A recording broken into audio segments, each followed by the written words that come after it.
Gracias, buenas tardes. Es para mí un gusto estar en esta tarde con ustedes. Yo sé que es cintura de semana y entiendo que van a hacer el examen ahora.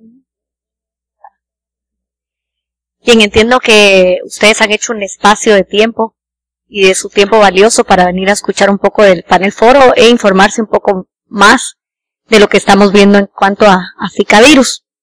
El examen está muy fácil porque la idea es de que todos aprendamos.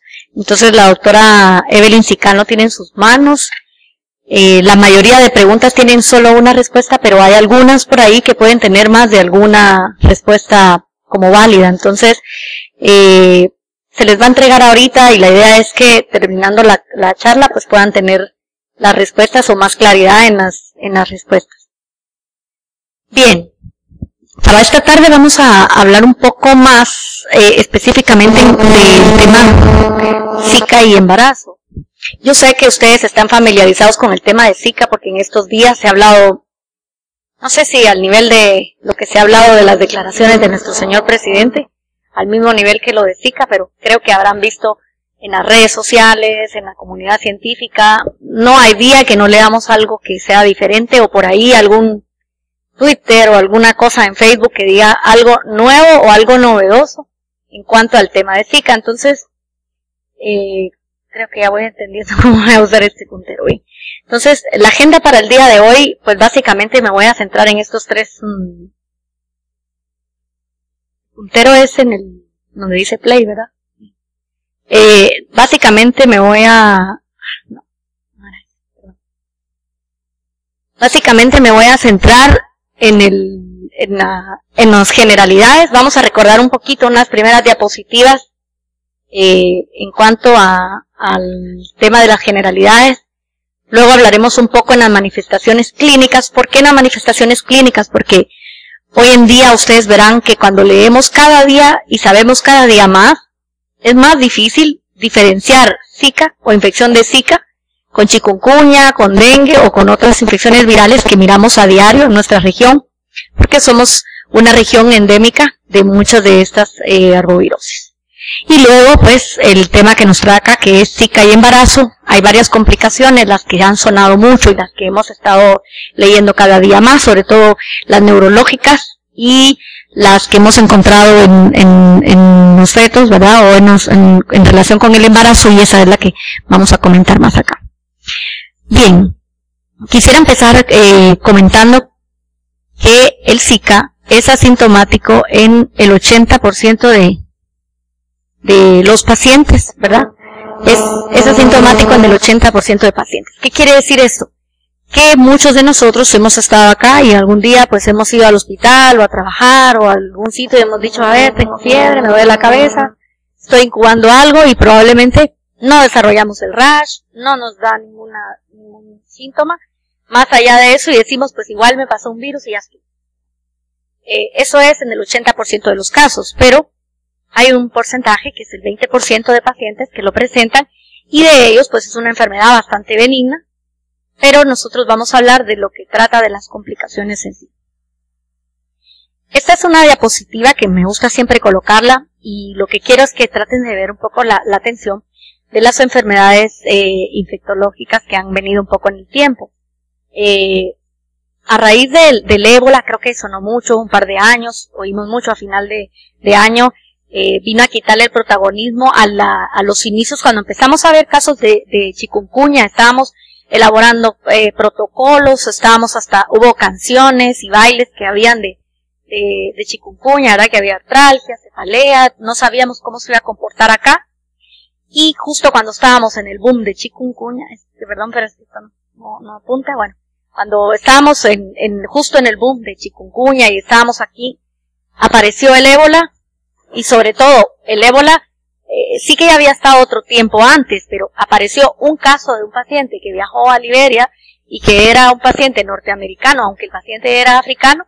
Este paciente se infecta y entonces viene todo el revuelo y entonces opaca un poco la entrada de chikungunya y se empieza a hablar más de ébola, de chikungunya, pero al mismo tiempo ya venía casos de Zika. No es que haya venido después o fue una cascada, entonces por eso un poquito para que veamos. Y luego más o menos en el 2015 que empezamos a ver cómo en Brasil y Colombia empieza a hablarse, pero ya en el 2014 venía hablándose en Chile de casos que no eran autóctonos, pero que sí ya veníamos viendo. Bien, sabemos que es un arbovirus, sabemos que es un flavivirus, él existe desde 1946 y se había visto más o menos en los monos. Ahora, ¿cómo se detecta este virus? Este virus, déjenme decirles que este virus, de hecho, al menos cuando yo me entrené y hice las parasitarias tropicales e enfermedades infecciosas, en el capítulo de Hunter, que es como el Harrison de la medicina interna, y uno va y lo busca, déjenme decirles que Zika virus es un párrafo de muy pocas líneas, y muchas veces cuando uno escribe Zika aparece únicamente en algún cuadro donde dice Zika virus, o sea, no es un virus poco conocido, poco estudiado, porque no ha sido, como lo ven, con mucha mortalidad o con mucho revuelo hasta este brote. Entonces, en el ser humano ya se encuentra en 1952 en Uganda y en Tanzania, pero este virus se encuentra con una red de vigilancia que estaba vigilando sobre todo casos de fiebre amarilla, o sea que fue algo así como, no es fiebre amarilla, que estamos encontrando acá, ¿verdad? Un poquito como un hallazgo incidental. Y este es el famoso, yo creo que habrán leído en algún momento, el bosque de Zika. Es que así se llama porque es un bosque de Zika. Ese es el bosque de Zika, que no se diferencia de nada de nuestros bosques que tenemos en alguna parte, ¿verdad?, en nuestro país. Y eso es Uganda.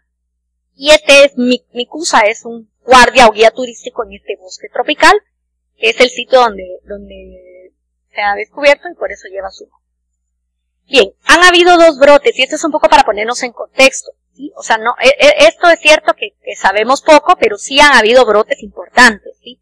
De hecho, hay 2 que son los que más se han hablado, y el primero es en Yep, es la Micronesia, que se reportan 185 casos sospechosos, pero sí ven los números, ¿verdad? 185 casos, se confirman 49, o sea, realmente no son tantos casos confirmados, y la mayoría eran pues mayores de 3 años.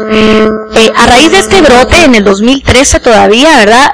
Sí que han aparecido en las islas del Pacífico un segundo brote, y aquí es donde aparece la Polinesia Francesa, que está en el sur de este mar, ¿verdad?, del Océano Pacífico. Y cuando ustedes ponen un mapa, está más o menos en medio, justamente como Galápagos de Chile, ¿verdad? Más o menos en medio o sea, en el mapa, ya veremos un poco más adelante. Y aquí sí que se registran más de 3.000 casos, ¿verdad? Unos 70 casos que han sido graves, y ellos sí hablan de complicaciones neurológicas y de complicaciones autoinmunes. ¿Por qué es importante saber este brote?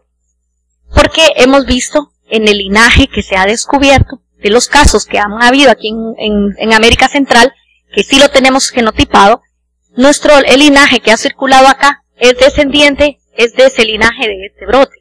Entonces, ¿qué nos quiere decir? Que tenemos que estar pendientes porque es probable que vamos a notar que se parezca a esta situación. Los vectores que se relacionaron en ese momento fueron Aegypti y Polinensis. Y ahora, ¿qué tiene que ver Aegypti? Que nosotros lo tenemos, ¿sí? También se ha descrito el Albopictus, pero, o sea, más anecdótico que el vector principal.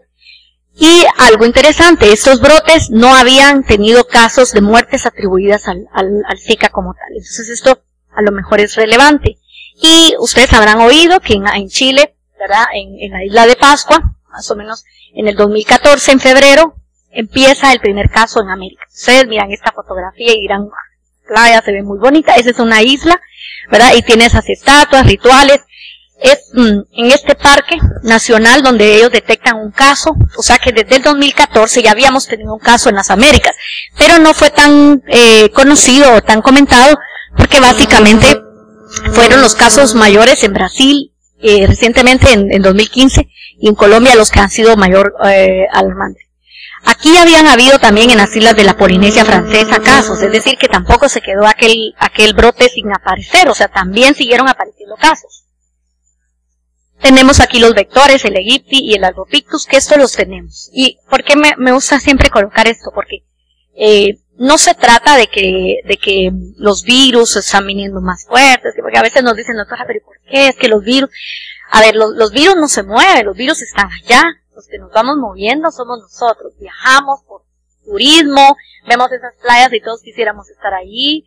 vamos a esos parques, queremos, o sea, viajamos por negocios, por placer, por religión, por cooperación internacional, o sea, nos vamos moviendo, y una vez exista el vector, exista el humano que somos nosotros, y la infección en el virus, pues los virus van a ir moviéndose porque nosotros nos los vamos llevando con nosotros. Recordar un poco el periodo de incubación, ¿verdad? Y entra siempre entre los pacientes que tienen fiebre, un promedio de 7 días, ¿verdad? Después de una picadura. Es importante que pasa más o menos hasta toda la vida, puede transmitir el Zika virus la hembra, y eso, como vive entre 20 y 30 días, esto es de tomarlo en consideración. Ahora bien, ¿qué sabemos? Déjenme contarles que el Zika a mí es uno de los temas que más me ha gustado, o sea, que me gusta, pero quiero decirles que cada día vamos modificando cosas porque cada día vamos sabiendo. De hecho, cuando inicialmente realicé esta charla, en cuanto a patogénesis, solo tenía esta diapositiva, porque era lo que más habíamos tenido. Luego vamos a ver un par de cositas más nuevas que han salido ahorita en este mes de abril. Se sabe que infecta las células dendríticas, ¿sí? Y se extiende a los linfáticos, al torrente sanguíneo, se produce una replicación a nivel de citoplasma celular, y recientemente, y esto es en este artículo de acá, que salió pues ahorita en abril, que es el 10 o el 3, ya se ha encontrado fibroblastos dérmicos humanos con queratinocitos y células dendríticas inmaduras que se sabe que pueden ser permisivas a la infección por Zika. Y esa señal de las células dendríticas se han relacionado con esta proteína AXL. Esta proteína o el TIM1 también, que básicamente son factores de adhesión que hacen o facilitan la entrada del virus y que se replique sobre todo y se produzca como una producción de interferón de tipo 1 en las células que están infectadas. Esto nos ha venido a dar pie a saber que sí, estos han sido hallazgos que han hecho al cultivar el virus en ratones. O sea, sí estamos sabiendo, ¿verdad?, que puede ser esa la causa o la patogénesis.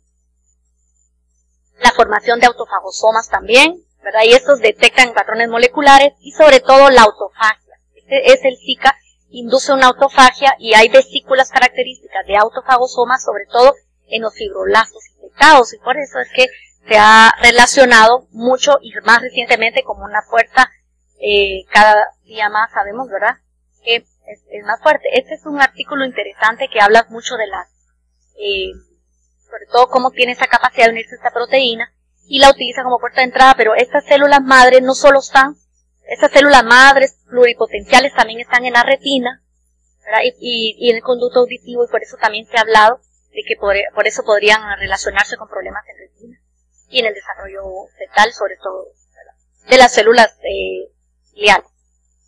A ver, entonces, esta es un poco la cronología. 7 de mayo de 2015, ¿verdad?, que estamos casi a decir a un año. OBS y OMS lanza una alerta epidemiológica y dice, aquí algo está pasando, estamos teniendo un incremento de casos, esto no lo estamos controlando, y OPS lanza una alerta epidemiológica. Ellos dicen, mantengamos una capacidad, manejemos, detectemos, ¿verdad?, tratemos, y luego viene y aparecen 17 casos, sobre todo de Zika virus, en 3 estados de Brasil. A partir de ello, el 1 de febrero, entonces viene la OMS y dice, no, aquí no nos va a volver a pasar lo que pasó en ébola, ¿verdad?, porque en ébola sabemos que hubo un retraso en declarar esa alerta sanitaria internacional, y acá dicen, no, aquí lo que está sucediendo es que se está expandiendo, ¿verdad?, está sucediendo en muchos países. De hecho, aquí, cuando lo lanzan, todavía no alcanzaba los 35 países que más o menos se detectan ahora, en las Américas hablo, ¿no? Y entonces dicen, no, aquí hay que declararlo como una emergencia de salud pública, y estamos detectando estos trastornos de microcefalia y estos trastornos neurológicos compatibles con Guillain-Barré. Algo está sucediendo y tenemos que reconocerlo.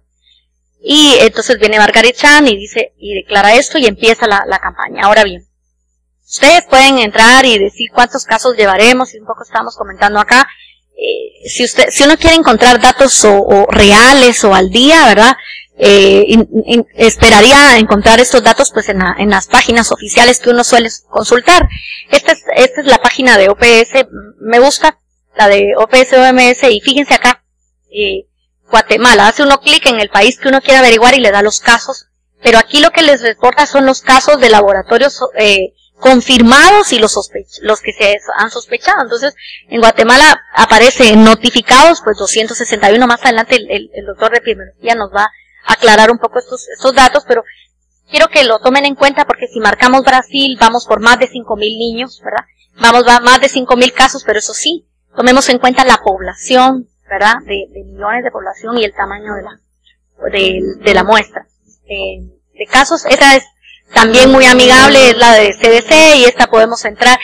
A mí siempre me gusta recomendar que vayamos a esta página porque es muy muy útil, siempre tiene información para sus pacientes porque a veces el paciente no le entiende a uno los términos que uno quiere utilizar y cómo hace uno para explicarle.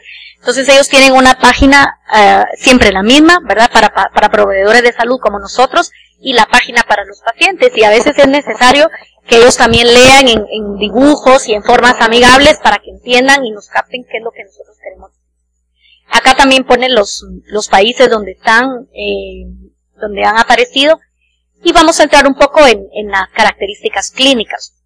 De las características clínicas, la comparación de los diferenciales, yo creo que a mí esta es la gráfica que más me gusta y es un cuadro que coloca Zika, chikungunya y dengue, pero me gusta porque no solo coloca la parte de clínica, sino también coloca, aparte de colocar la parte clínica, también coloca un poco la morbilidad y la mortalidad, que la vemos acá, ¿verdad?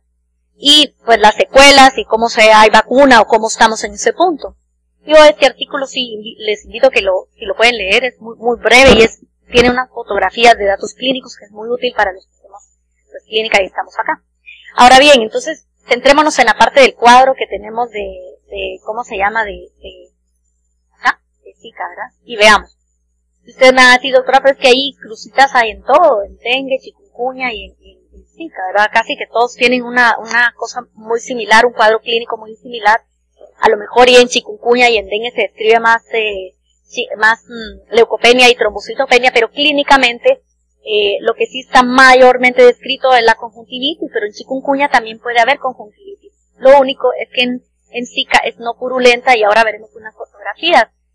Ahora las mialgias, las artralgias, la cefalea y la fiebre de bajo grado es difícil diferenciar entre una y otra. Lo que sí se ha notado es que en el caso de dengue el rash aparece cuando el periodo va de convalecencia. Entonces, no sé quiénes de acá han tenido dengue y ustedes los que hemos tenido dengue sabrán que cuando le da uno el rash ya, como uno dice ya me curé porque ya me da el rash, uno suda y ya está al otro día bien. En cambio en chikungunya, que eso yo no lo he tenido, pero los pacientes no lo han manifestado, el rash puede aparecer el primer día mismo y vuelve a aparecer al día 2 y dice, pero entonces me volvió a dar chikungunya y dice, no, o sea, está escrito que puede pasar al día 1 y puede incluso pasar otra vez. Y en el caso de Zika estamos viendo que aparece el rash, la fiebre y es muy pruriginoso. Las características de prurito, pues no se puede decir que es más o menos, pero anecdóticamente lo que hemos leído es que es más pruriginoso en el caso de chikungunya y Zika que no en el de dengue. Luego quiero que vean la parte de la mortalidad, ¿verdad? Siempre es dengue la que sigue teniendo más casos de sintomáticos y la mortalidad y los casos de hemorragia y de casos severos, ¿verdad? Esto yo siempre lo remarco, porque es cierto que Zika ha sonado mucho por las causas o por la relación que tiene con las complicaciones, pero la mortalidad se la sigue llevando y el campeón aquí no lo podemos decir que no, sigue siendo dengue, ¿verdad? Que sigue matando. Claro, el vector e ir contra el vector pues está bien para los tres, pero tomar en cuenta estas características, ¿verdad? Vacuna, como lo ven, estamos en fase experimental, sobre todo en dengue, pero esto ya será un motivo de una charla diferente, porque es complicado, no tiene los 4 serotipos, pero bueno. Y en cuanto a la vacuna experimental con chikungunya ni con Zika todavía no tenemos y esperemos que vaya un poquito más adelante. Este es un caso, ¿verdad? De una paciente que ustedes pueden ver el eritema o la confusión conjuntival. Es una paciente del acta del libro de medicina portuguesa que está muy bonito también y es muy clínica este artículo. También de es este rash, que podemos verlo acá, ¿verdad? Estas son unas fotografías donde podemos ver el rash, la conjuntivitis, vemos marcada la inyección, el rash. Esta es una mujer embarazada donde fíjense cómo se colocó la mano, muy pruriginoso. Y no vamos a detallar todo este cuadro porque yo sé que cuando se mira uno dice, lo pongo, ¿saben para qué? Para que miremos lo poco útil que es a la vista este cuadro, porque cuando lo miramos, yo entiendo que hay que hacerlo porque definitivamente somos médicos y hay que seguirlo, pero si uno a veces quiere facilitar las cosas con los algoritmos, pues mientras más cuadritos miramos, más complicado es. Básicamente lo pongo acá, quisiera que nos centráramos, como en esta siguiente nos vamos a ir a esta parte, que es lo que me voy a llevar básicamente de lo que tenemos acá. Hoy en día los algoritmos nos marcan hacer el Zika más o menos por descarte. ¿Por qué? Porque si el paciente tiene un cuadro de fiebre de bajo grado, cefalea, mialgia, el cuadro que uno diría como llega el paciente acá. Y yo digo, este paciente tiene chikungunya, tiene dengue o tiene Zika, ¿verdad? Lo primero que tengo que descartar es que el paciente no tenga dengue. Y en los primeros 4 días o 5, si el paciente llega, solo tengo en mis manos poder hacer a lo mejor un NS1, porque los anticuerpos probablemente a los 5 días el paciente no los ha generado. A lo mejor hay pacientes que van a la farmacia y se toman una denguina, ustedes sabrán que ya le digan a uno, es que me tomé esto, me tomé lo otro, y vengo con usted porque ya el de la tienda me dio aquello, el de la farmacia aquello, el curandero aquello, y yo ya no voy bien. Entonces, si ya viene con nosotros con los 7 o 10 días, es probable que podamos hacer anticuerpos y encontrarlo. Ahora bien, para Zika no pasa así, porque en Zika de momento no contamos con metodologías rápidas en cuanto a anticuerpos, y no solo nosotros, en toda Latinoamérica, en todo el mundo, los kits comerciales que existen para detección de anticuerpos no son tan fáciles como los que hacemos para chikungunya o para dengue. Entonces esto nos limita un poco porque solo tenemos una ventana de 5 días para poder hacer PCRs, ¿verdad? Para hacer detección del antígeno propiamente, y muchos pacientes no consultan con nosotros a los 4 días de clínica. Si es un paciente que no tiene alto riesgo, como les preguntaba en el examen, ¿verdad? Que podría ser el caso de un alto riesgo una paciente embarazada. Las embarazadas hoy en día, con todo lo que miran en la televisión, ponen en la tele y primer impacto del Zika, y miran un anuncio y en la radio, entonces las embarazadas, si les da fiebre, y les duele la garganta, y les duele los músculos, los ginecólogos tienen las clínicas abarrotadas porque están directamente, o si no, se vienen con nosotros a preguntar si deben ir o no con el ginecólogo, ¿verdad? Entonces a nosotros nos toca resolver el punto de si la envía o no la envía, si tiene o no. La paciente embarazada es una paciente de riesgo. A ella sí le tenemos que descartar, más allá del riesgo que pueda tener de mortalidad, tenemos que descartar sobre todo por las implicaciones que hemos visto que hay a nivel fetal. Y entonces nos vamos a esta parte. Básicamente, nosotros en Guatemala, en el laboratorio de salud contamos con PCR en tiempo real, pero eso es en el laboratorio de salud, ¿verdad? Tendríamos que referirlo, y lo ideal sería que fuese en los primeros 5 días después de iniciado la sintomatología. Ahora, hemos tenido conversaciones con la gente del Laboratorio Nacional, quienes nos han comentado que hasta 10 días todavía este PCR en la orina lo han encontrado. De hecho, ustedes habrán leído anecdóticamente, hay un caso de una pareja, una chica de 25 años que su pareja había estado en Brasil y luego regresa a la pareja y ella tiene relaciones sexuales sin protección, ¿verdad? Sin uso de preservativo. Él recordaba que le había dado hacía como un tiempo previo en Brasil un cuadro de fiebre, pero no sabía qué había sido. Ella no había salido de donde ella estaba. Es un caso de Europa, ahora mismo no tengo el lugar donde es ella, finlandesa me parece. Y la paciente, cuando ella comentó el antecedente del familiar, de la pareja, se detectó que había, en el caso del paciente, todavía había virus en el semen, ¿verdad? En la saliva de él no, pero en la saliva de ella sí, ¿verdad? Y por comentarles, porque ya habían pasado 62 días, ¿verdad? De que él había tenido el viaje. Entonces, esto es un caso anecdótico, claro, ¿verdad? Pero de momento todavía no podríamos decir que existe un tiempo en el que en el semen vive, pero en este caso en concreto fue todavía viable a los 62 días a nivel seminal. Bien, si el paciente tiene menos de 5 días, ¿verdad? Y tiene los síntomas iniciados, pues, desde estos días, y el cuadro va con Zika, pues entonces podríamos hacer este caso. Ahora bien, es recomendable hacer también, descartar primeramente dengue, ¿verdad? Que es lo inicial, y si se trata o no de chikungunya. Con el chikungunya tenemos una ventaja. El chikungunya como su nombre lo dice, ¿verdad? En este idioma maconde es el que se encorva. Entonces, no sé si alguien aquí tuvo chikungunya o tuvo algún paciente, pero lo veíamos entrar y ya sabíamos que era chikungunya porque literalmente el paciente venía agachado y con unas artralgias importantes, si el paciente se podía levantar, porque yo creo que alguno de ustedes tuvo algún paciente que les llamó y le dijo, doctora, yo no me puedo levantar para ir a la clínica, si me pueden ir a ver o algo, porque de verdad no me puedo levantar. Entonces, ahí lo tenemos un poco más fácil porque diríamos que el sitio diana hacia el que va el chikungunya, pues es el cartílago, entonces tiende a irse un poquito más a este nivel. Para fines prácticos, laboratorios ahorita con lo que contamos con Zika es PCR y esto es idealmente, si lo hacemos en sangre los primeros 5 días y en orina lo hemos detectado o en punción lumbar si pensamos en Guillain-Barré hasta 10 días, ¿verdad? Que es lo que tenemos de datos. Luego toda la alerta se ha salido, ¿verdad? Sobre todo por los casos de microcefalia y ustedes habrán leído en la prensa, en el Facebook, en el Twitter, en las redes, en todos los lados que uno lo escuchaba, eran los más de 5.000, primero eran 3.500, luego 4.000, 5.000 y alguna literatura habla de 7.000, ¿verdad? Pero si ustedes entran al sitio tampoco está así tan detallado que a todos ellos les hayan hecho los estudios.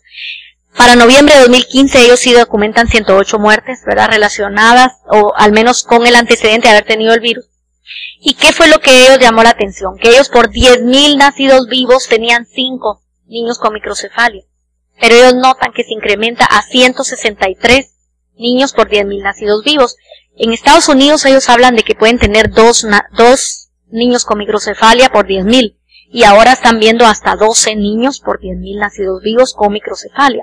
Entonces, claramente sí estamos ante una aparición de que hay una aparición de microcefalia y hacia dónde van la línea de investigación es a determinar si realmente descartando las otras causas, ¿verdad? Que pueden ser genéticas, malnutrición.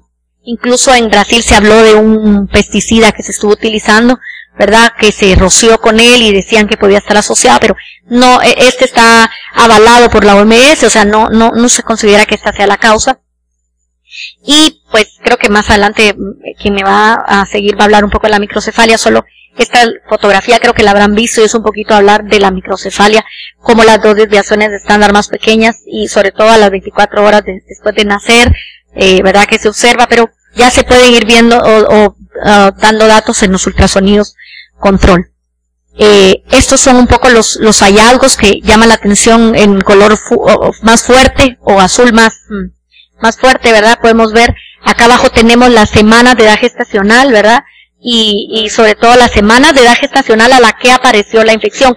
Este es un New England que habla de las madres del primer reporte que dio la alarma, ¿verdad? Que en las cuales se vieron 88 mujeres, pero solo 42 que fueron las que tenían ultrasonido y positividad en el haber tenido Zika, ¿verdad? Y podemos ver cómo en celestito claro son los hallazgos normales, diríamos un ultra normal, pero cómo a las semanas se pudieron empezar a ver hallazgos anormales, ¿verdad?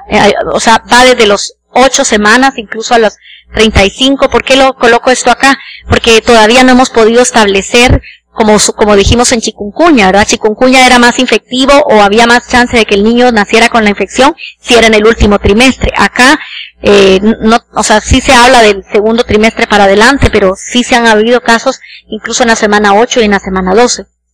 Y este es un recuadro de este mismo caso donde les ponen en este recuadro rojo que yo coloqué acá todas las anormalidades en el Doppler que se pueden encontrar, que no voy a ahondar mucho en esto, pero sobre todo lo que hemos escuchado mucho es la calcificación placentaria, ¿verdad? Y pues los datos de la microcefalia que ustedes pueden ir a ver, pero también sí se pueden haber hallazgos a nivel de ¿cómo se llama? A nivel de la cisterna magna, también se ve de microcefalia o la insuficiencia placentaria, puede haber dilatación de los ventrículos laterales, ya ahondarán un poco más acá. Y esto es un poco los datos de OPS, OMS, que es lo que ellos colocan. Países y territorios de las Américas que han dicho que hay el síndrome congénito asociado a la infección de virus, de Zika. Esto para el 14 de abril. Realmente Brasil ha dicho que 1.113 casos, de todos los casos que han reportado. Estos casos que ellos han reportado sí tienen descartado el TORCH, ¿verdad? Entonces comentarlo, porque en Guatemala tenemos pues el TORCH, tenemos sífilis también, y Colombia tiene reportado 7, ¿verdad? Panamá, Estados Unidos. Salvador ha documentado más casos, sobre todo en el caso de Guillain-Barré, ¿verdad? Y esto tomarlo en cuenta. No va a ser el tema de charla hoy de Guillain-Barré, pero para que vean cuántos países han documentado incremento en casos de Guillain-Barré. Y esto, pues nosotros ya tenemos una asociación documentada de Guillain-Barré, ¿verdad? Campylobacter jejuni, citomegalovirus. Sí lo hemos visto, incluso en el periodo donde más lluvias hay, tenemos un incremento de casos de Guillain-Barré. Este es un caso, lo pongo acá un poco interesante para hablar. Este es un caso de una paciente que, esta paciente, ustedes pueden ver, acá pone Centroamérica y Guatemala, ahí salimos un poco a colación. Es un caso de un artículo de una paciente que vive en Estados Unidos y ella viene con su pareja en noviembre finales a pasar pues las vacaciones. Ella viaja y está una semana en Guatemala, también viaja y está en Belice, está en México. Y cuando regresa a Estados Unidos, que ella vivía en Washington, ¿verdad? Esta paciente presenta un cuadro que es sugestivo de Zika. La paciente estaba embarazada de 11 semanas y empieza un control a la semana que ella vuelve. Aquí lo que quiero que vean es un poco arriba, la semana de edad gestacional, cuando decide terminar el embarazo. Y fíjense, lo que llama la atención en sus pruebas, la paciente sí se le diagnostica y se le confirma que tiene Zika. Pero explíquele usted a una paciente que tiene Zika durante el embarazo en las primeras semanas y que todo va a ir bien. No podemos, porque no lo sabemos, no podemos saberlo. Entonces, ¿qué hicieron con esta paciente? Hicieron ultrasonidos seriados y ¿qué encuentran? Ella va y se hace el ultrasonido a la semana 16 y le dicen pues todo va bien de momento, ¿verdad? Sin problema. Pero en la semana 19, ¿verdad? Y justo entre la 19 y 20 hacen un nuevo ultrasonido y detectan que hay un descenso, aunque no tiene microcefalia ya, hay un descenso de 2 desviaciones de estándar abajo del tamaño de lo que debe, pero más de 2 desviaciones porque baja de 40 y pico a 26, el tamaño del percentil de lo que debería estar. Entonces le explican a la paciente esto acá, se confirma, se hace y se toman datos y se encuentra, ¿verdad? Que en este caso, ¿verdad? El feto pues sí tiene infección y tras explicarle y toda la situación y la consejería, pues básicamente se decide terminar el embarazo. Y aquí podemos ver luego detalles de esto, ¿verdad? Perdón, de este caso, pero ¿qué quiero comentarles? ¿Cómo supimos que era del genotipo o era de Guatemala y no el de Belice, sino el de México? Porque se le hace el genotipado y se busca el linaje y encontramos que era el de Guatemala. Entonces, comentarles que está descrito ya un caso, no de una paciente nuestra, pero es una paciente que se lo contrajo aquí en Guatemala. Ahora, recordar que Belice, no sé quiénes han estado, pero doy un paso, estoy aquí en Belice y estoy aquí en Guatemala, pero bueno, la paciente se determinó que el linaje que tenía era este. Bien, este es un caso de una chica eslovena que también sonó mucho y esta es una chica cooperante que viajó a Brasil, ¿verdad? ¿Por qué les comento esto? Porque son los artículos como que más han sonado y ustedes lo habrán oído, lo quise traer para que tuvieran ustedes la evidencia científica de qué es lo que hay hasta el momento, ¿verdad? Esta es una chica que es cooperante, ¿verdad? Está en Brasil. Esta paciente, pues, estuvo ahí, sufre un cuadro que pareciera haber sido Zika, ¿verdad? Regresa a Ljubljana, ¿verdad? A este país en Eslovenia.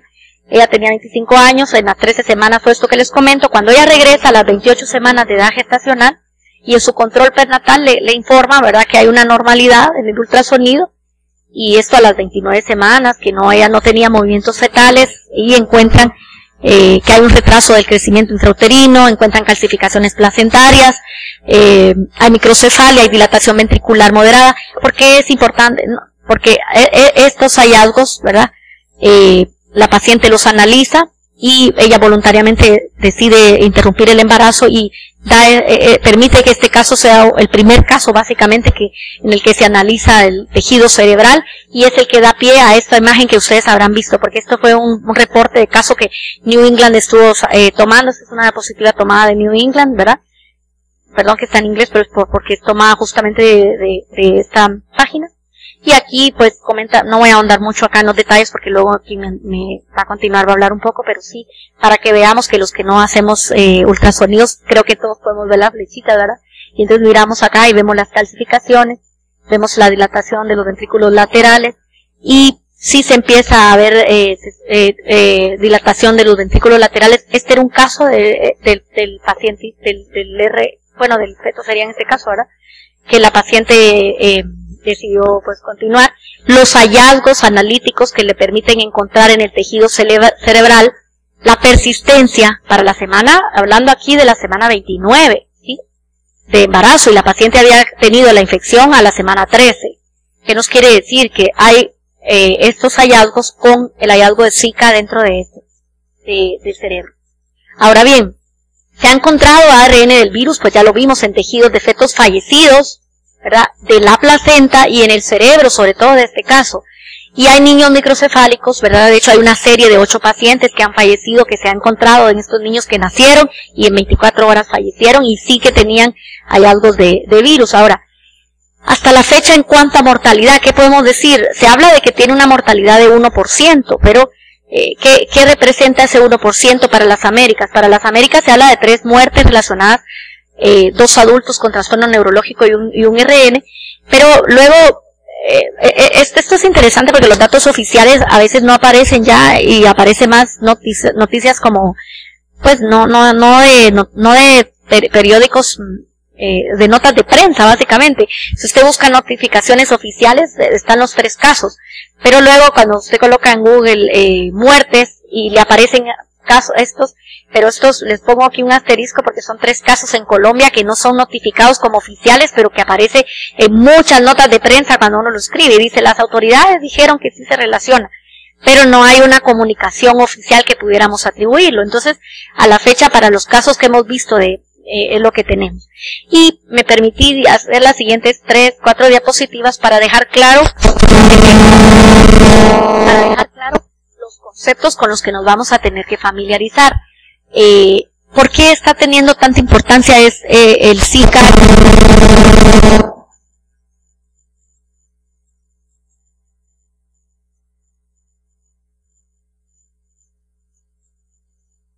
Que fue rubiola y que veíamos anormalidades en fetales. Y entonces, 50 años después, ¿verdad? Yo creo que los que estamos acá todos somos nuevos en esa época y quizás no vimos esos casos hace 50 años, pero tenemos que familiarizarnos porque aunque ahorita de momento hay muchas alarmas y muchas luces para decir que esto tiene relación, no podemos cegarnos y no, más que alarmarnos, debemos alertarnos y comentar a los pacientes y estadificar el paciente dónde podría caber. Entonces, básicamente tenemos varios, acá para decir el síndrome congénito asociado, ¿verdad?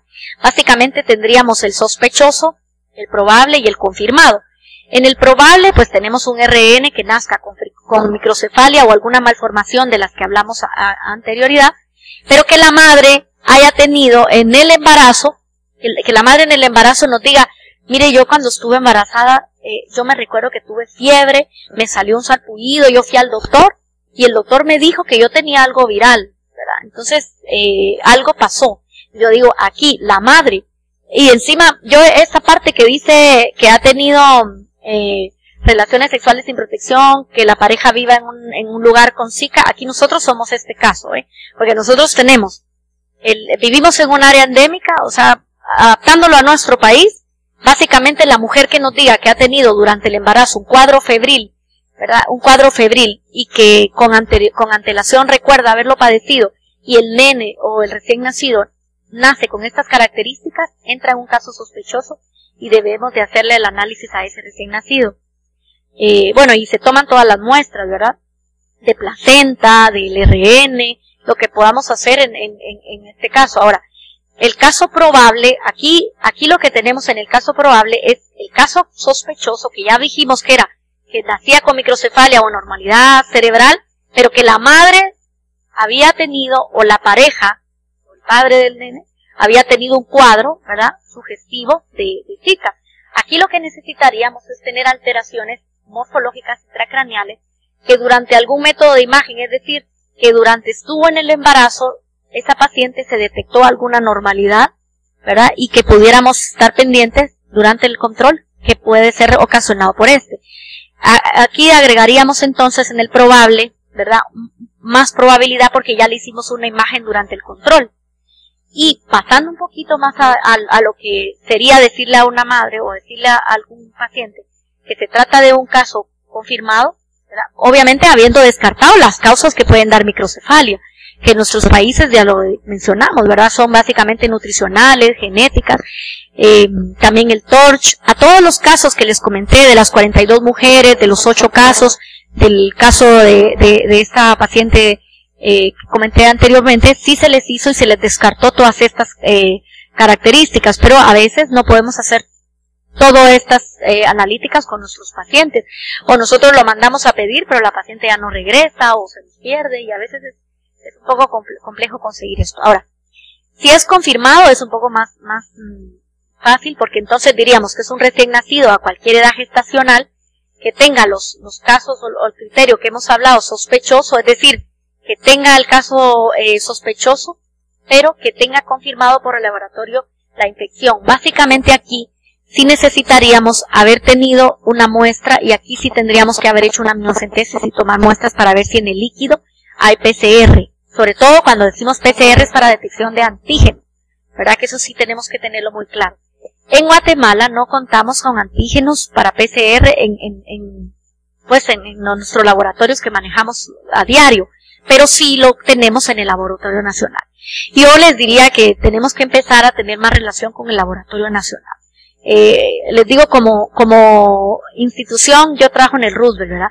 A veces uno está como un poco, no peleado, pero está un poco así como desanimado con mandar muestras, porque uno dice, la envío y luego cuando me la recibo ya no me vienen rápido y el paciente se aburre. Pero les digo una cosa, cuando nosotros nos acercamos, agarramos el teléfono, llamamos, pedimos, mire, le voy a enviar de tal y tal, le envío tal paciente, créanme que nosotros recibimos muestras o resultados, a veces hasta por correo electrónico, o a veces nos llaman, mire doctora, el paciente que nos mandaron, fíjese que salió tal cosa. Entonces, a lo mejor nosotros también podemos dar el primer paso, ¿verdad? Y empezar a utilizar y ver cómo podemos gestionar esto, porque de momento es lo que tenemos para hacer este diagnóstico.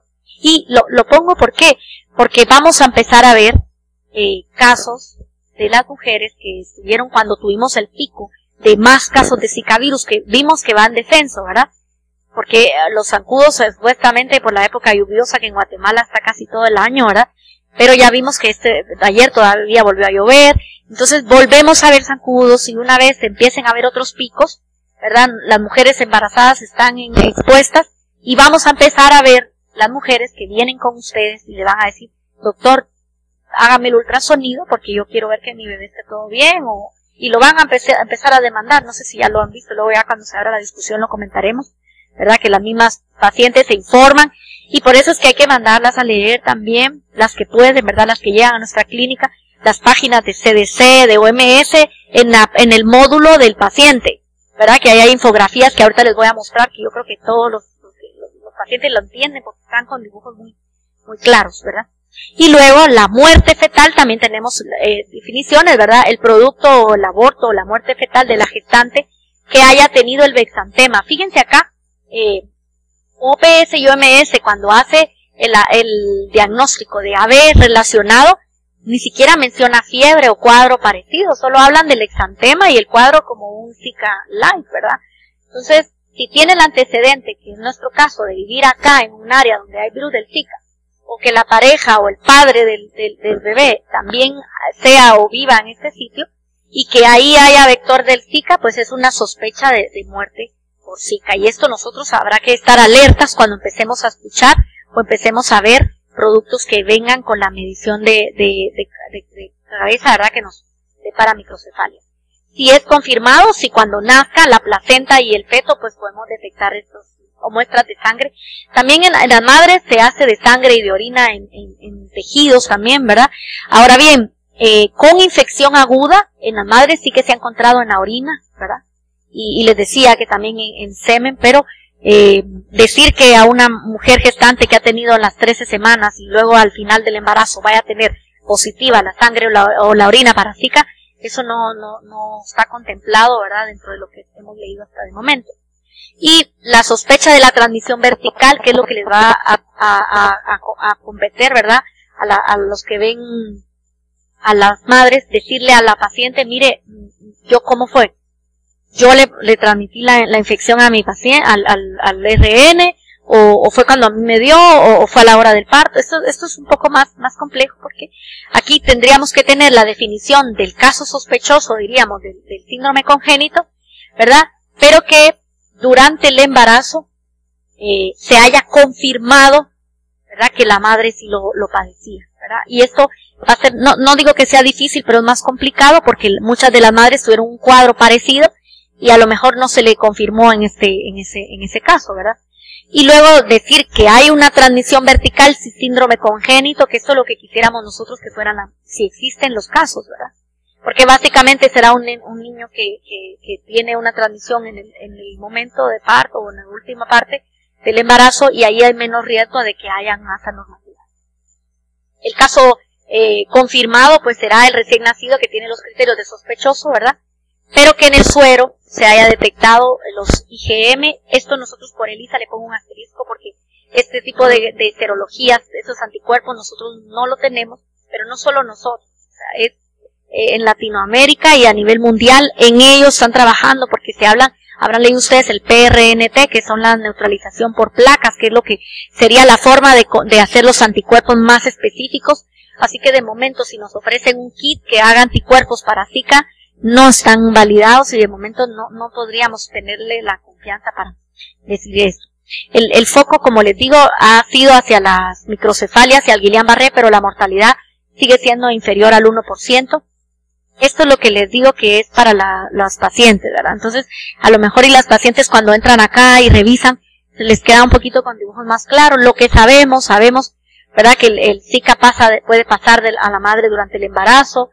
En cuanto a lactancia, sí se ha visto que hay, no es la transmisión, ¿verdad?, más epidemiológicamente que suene, pero sí que se ha visto que haya virus en la leche. Ahora, que haya transmisión relacionada como para decir deje de darle lactancia, todavía no estamos en esa posición, pero no me atrevería a decir que es así para decir de una vez, digámosle a la madre, ¿verdad? Porque no lo sabemos. Entonces esto hay que ser honestos y decírselo al paciente, ¿verdad?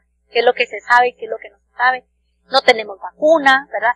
Nosotros no tenemos mucho que explicar cómo es el zancudo porque el paciente ya lo tiene claro que es la que necesita y ella nos dice. Y de hecho yo les digo que nuestros zancudos ya no tienen la noción del día y la noche, porque nuestros zancudos pican de día y de noche, aunque luego yo sé con el perdón de epidemiología, pero que a veces nos dicen sí, que pica más en un horario, pero aquí los zancudos como que no tienen el horario del sol, va. Uno está en la noche y ahí oye sí, entonces digo yo, a veces el zancudo no se ha leído el libro, ¿verdad? Entonces, esto que dice si usted va a viajar, esto es relativo, esto ha sido bien. Yo la verdad es que no he estado de acuerdo cuando la CDC y OMS lanzaba aquellas campañas de no viaje a tal lado porque ahí hay. Entonces, ¿qué vamos a hacer? Póngase en una burbuja, señora, y haga una burbuja en la casa y no se mueva. Porque ese virus, el Zika, a ver, no necesito moverme. O sea, puede moverse mi pareja que va a trabajar y yo estar en una burbuja. Entonces, ¿qué tenemos que hacer? Es proteger a la madre para que no no le piquen los zancudos en realidad. Estas son unas guías que también son gratuitas, entran a la página del Colegio Americano de Ginecólogos y ellos que cuentan, ¿verdad? Que dicen porque luego la madre si ha tenido, porque muchas mujeres no sé si les han consultado, pero dice, doctora, ¿qué hago? Yo quería tener un bebé ahorita, pero con esto que dicen, ¿será que mejor me espero? Incluso hubo gente que me decía en alguna charla, mira doctora, yo pienso que soltaron este virus para controlar la natalidad a nivel latinoamericano. Yo digo, mire, esas teorías ¿verdad? Las comentan y uno las escucha, pero básicamente, ¿qué consejo vamos a dar a la paciente? Básicamente se trata de cuántas semanas ha tenido la paciente de haber tenido Zika, ella o el padre o el que va a ser padre del bebé, ¿verdad? Uno habla de unas 8 semanas después de que ha tenido los síntomas, ¿verdad?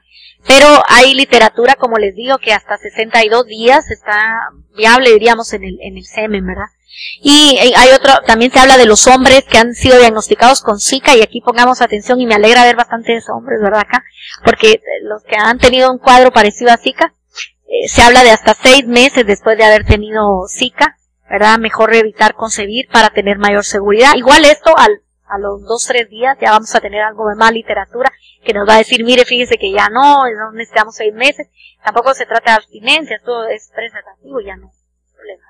Entonces, si las mujeres están asintomáticas y los hombres tienen la probable exposición, pues habrá que esperar que esas 8 semanas de la exposición, ver cómo se manifiesta el paciente y si realmente lo presenta. Y este es un algoritmo, tampoco voy a entrar en detalle porque es, como les digo, y les dije hace un momento, a veces los algoritmos son tan algoritmos grandes que en lugar de ayudarnos, más bien decimos, pero ¿y esto qué es? Porque esto no me ayuda.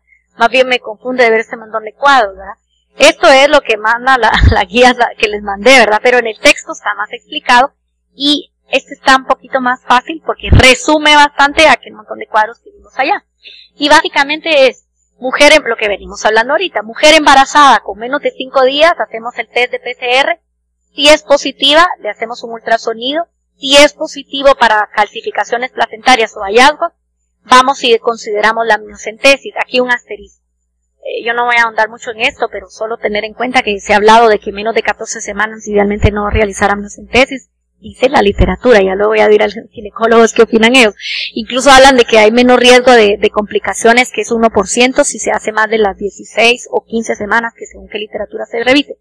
Ahora, si el paciente, la mujer embarazada, tiene síntomas de virus de Zika, pero el test es negativo para Zika, ¿verdad? ¿Qué es lo que nos va a pasar a nosotros? No porque tenga negativo, sino que porque nos va a llegar más de 10 días o porque no tenemos la opción muchas veces de hacer la prueba. ¿Cómo lo manejamos? ¿Cómo lo abordamos? Explicarle siempre a la paciente, yo creo que eso es básico, ¿verdad? Y luego, pues, hacer un ultrasonido fetal, enviarlo, ¿verdad? Para que se busque la microcefalia y las calcificaciones intracraneanas, y si existen, habrá que considerar hacer PCR de líquido amniótico, ¿verdad? Y claro, si no existen, pues, a seguir el control prenatal. Ahora yo aquí traigo un punto muy interesante que creo que luego se va a hablar en el panel. ¿Qué vamos a hacer cuando estemos en este punto? Cuando estemos en el punto de que sí hay calcificaciones y que sí tenemos microcefalia.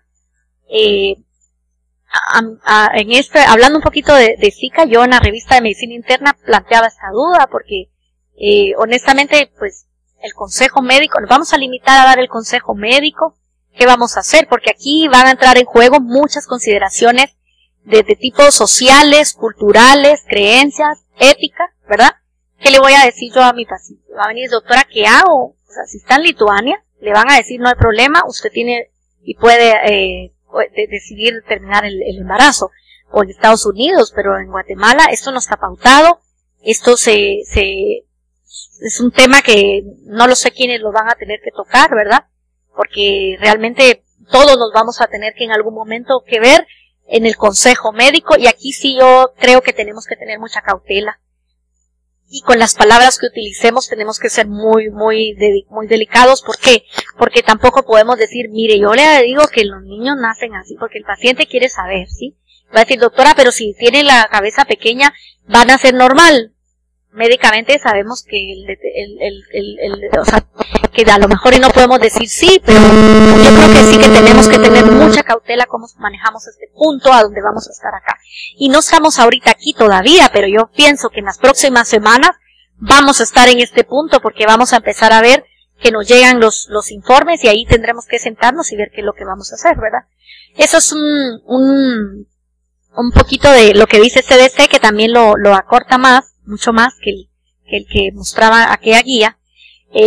Aquí siempre el CDC acorta, pero aquí lo que hace es, si la madre es negativa, básicamente es seguir el control rutinario. Las indicaciones para hacerle las pruebas a un bebé, ya les hablamos un poco, microcefalia o calcificaciones intracraneales, ¿verdad? Durante el embarazo, o los RN que nacen de madres que han sido positivas durante el embarazo. Este es un Science que les comentaba que esto es reciente, ¿verdad? Creo que es del 16 o por ahí de abril. Comentaba que ya ellos, y de hecho de este artículo es que sale un reporte de reciente, el último que ha hecho New England, que ha dicho, no, mire, nosotros vamos a tener que decir que sí hay mucha fuerza en la probabilidad de que Zika esté ocasionando esto, ¿verdad? Porque ellos encuentran que el Zika tiene un efecto en el crecimiento de estas células que les hablaba neurales, ¿verdad? Células madres pluripotenciales, que tiene que ver con las neuroesferas y orgánulos, ¿verdad? Entonces, sí selecciona estas células del cerebro y se ha comprobado por microscopía de electrones y inmunohistoquímica. Entonces, no podemos decir que no tiene relación, pero sí encontraron que estos daños podrían contribuir a muerte y a malformación. Entonces, incluso reducir el crecimiento intrauterino hasta un 40%, y estos resultados, pues ellos concluyen que sí pues se habla del desarrollo atrasado en cuanto a la aparición de la presencia de Zika, ¿verdad? Y este es el reporte que les digo, donde ellos rectifican e incluso hacen un análisis de dos tipos de criterios, ¿verdad? El de Koch no tanto, porque en el de Koch es un poquito más complicado infectar a una persona y ver si le da, porque esto no sería, ¿verdad?, ético, pero ellos comentan criterios, ¿verdad?, que ahorita veremos la gráfica, pero al final ellos dicen que sí hay pruebas suficientes para identificar que este agente es teratógeno, ¿verdad? Y lo reconocen y promueven los esfuerzos para detectar prontamente la infección congénita. Esta es la tabla que no se ve claramente, pero solo la puse acá para que vieran todos los criterios que conlleva. El primer criterio, el positivo, que sí lo tiene, ¿verdad?, que es que se produce una exposición y que la gente en un momento crítico durante el desarrollo prenatal lo tiene.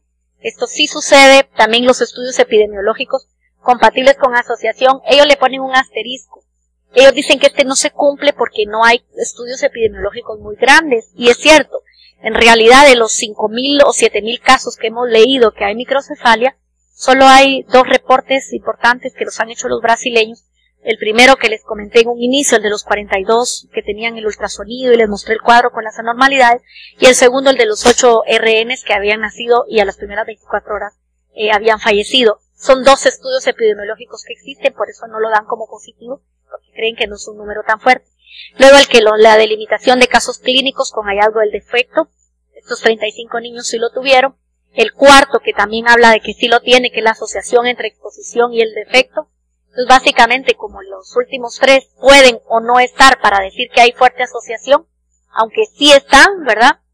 Y el último, pues no se aplica, sí concluyen en que según estos criterios de Shepard, ¿verdad?, que son los que se utilizan para describir si hay algo esteratogénico o no, que así fue como detectaron que el ácido valproico, y lo cuentan en el artículo, sí hay una asociación con teratogenicidad, y luego en ese mismo artículo ponen otra clasificación de criterios, ¿verdad?, que son los de Bradford, y básicamente este señor Frank et al. Evalúa esos criterios, y él concluye que con esos criterios solo el experimental no se ha logrado, porque claro, no podemos decir, vamos a ver si los RN les va así, ¿verdad?, pero el resto sí se completa, y con este artículo pues sí se comenta que básicamente se podría decir que sí hay una relación importante, ¿verdad?, causal. Esta diapositiva se las coloco porque me llamó la atención. No sé si saben, ¿verdad?, ustedes que vienen ya los Juegos Olímpicos y Brasil es la sede, y la gente tiene miedo de viajar. Yo no sé si alguno de ustedes de aquí va a ir a ver los Juegos a Brasil, pero yo creo que muchos vamos a posponerlos, ¿verdad? No, a ver, ellos mismos lanzan una campaña y fíjense el hashtag, ¿verdad? Ponían un hashtag que era BOA, y ellos ponían incluso a Pajo como que se pronunciaran, porque las pérdidas económicas que van a tener, porque la gente ahorita oye Brasil y no piensa en el Cristo, ni piensa en el carnaval. La gente oye Brasil y piensa en Zika, ¿verdad? Entonces, bueno, pensarán también en Dilma, ¿verdad?, con todo lo que le está pasando a la señora, pero no, o sea, incluso ponen ahí los aros, ¿verdad?, y ponen ahí el virus, y realmente ellos hablan de que va a haber un cambio climático y que ellos han salido a rociar. Esto es algo que va a ahondar un poco más, que me va a continuar, pero la gente también debe entender que no se trata de ir a rociar y a pulverizar la casa, porque yo voy y rocío y lleno todo, pero luego me doy la vuelta y la comida del perro en un traste, los floreros, el jardín, y no reviso, las larvas están ahí, aunque sea agua limpia, ¿verdad? Esto es lo que le podemos decir a las embarazadas de momento, ¿verdad? Protección, porque el tratamiento básicamente es sintomático. Se evitan los aspirina o antiinflamatorios no esteroideos, a menos que la paciente esté descartado el dengue y realmente sean atalgias importantes, ¿verdad?, donde podríamos utilizar algo un poco más fuerte. Pero con los repelentes, aquí hay que tener una situación. Cuando hablamos de permetrina, no es que la persona se tenga que decir, la embarazada, rocíese permetrina, porque esto no es para echarse en la piel, ¿verdad? Hay algo, todos hay que ver que tengan un porcentaje y que sean aprobados por la EPA, ¿verdad? Y que diga que puede usarse en embarazo. De hecho, el famoso que ahí está, que no pone la marca, pero que es el que hemos recomendado, que es el OFF, ¿verdad? Tiene DDT, y en la embarazada debería de utilizar abajo de 30%, porque arriba de 30% no se ha comprobado que no haya un efecto que sea tóxico.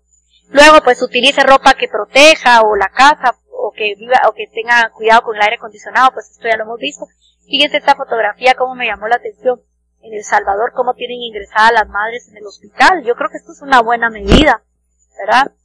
Porque incluso miren cómo la doctora abre la puertecita del pabellón, ¿verdad? Entonces, no es una mala idea, porque yo les diré que cuando uno está pasando visita a veces donde esté, hay anda algún zancudo y uno está así como me va a picar y para un lado. Imagínense las pacientes, ¿verdad? O los pacientes. Así es que los que trabajan en un hospital o tienen acceso a pacientes hospitalizados, yo les invito. Estas son fotografías gratuitas que cuando entran a OPS hay un montón. Vieran qué interesante las medidas. Y esto es aquí al lado, en El Salvador, tampoco cuesta mucho. Y si no tienen, vamos a dejar las dudas para el final y vamos a continuar con la actividad. Gracias.